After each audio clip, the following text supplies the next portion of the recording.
The inconsistent love of Christians, me and you, does not show the consistent love of Christ. When I say I love you, but I don't love you, you sit here, you sit there, I want you to come over here, I want you to stay over there. When we do that, what is that symbolic of? That's us as Christians saying the love in us is different than the love in God. Because what does God say? God says sit here. God says sit here. God says sit here. He wants us to be right there with us. I remember I had a friend that was a good friend, and he had a little bit of a problem, a little sin problem. He had a falling out, and it was made public, and he came to our church. I said, hey, I want you to sit with me. And he said this, you don't need me sitting next to you.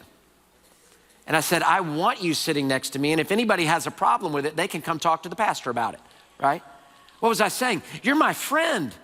It doesn't matter if you've made a mistake, if you've done some things wrong, if he's repented of it, all of those sort of things. But even if he hadn't, I want you to be here because I want you to feel in the love of God, the love of church. Come sit here. But what if you walked in the door and we were to say, okay, everybody with these kind of clothes, you come forward. Everybody with those kind of clothes, go backwards. Everybody that's had their quiet time this morning, spent time in the Word, y'all come forward. Everybody who hasn't, y'all go backwards. Hey, this is where the tithers sit. They sit here. It's where the non-tithers sit. Y'all sit back there. It might be good to promote some giving, actually, but it wouldn't, just kidding. But what would you think? You'd think this, wouldn't you? You'd think, well, I'm not going to that church again. But when you have a church that we say, hey, come one, come all, and we want to show the consistent love of God, doesn't mean the approval of sin, okay? That's not what we're saying.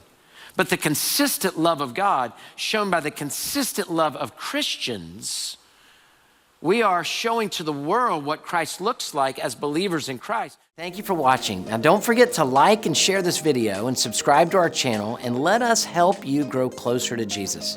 And while you're here, why don't you check out some of our other videos? We have testimonies, sermons, Bible lessons, and much more. Make sure to visit us at houstonsfirst.org. And if you're ever in Houston on a Sunday, come see us in person.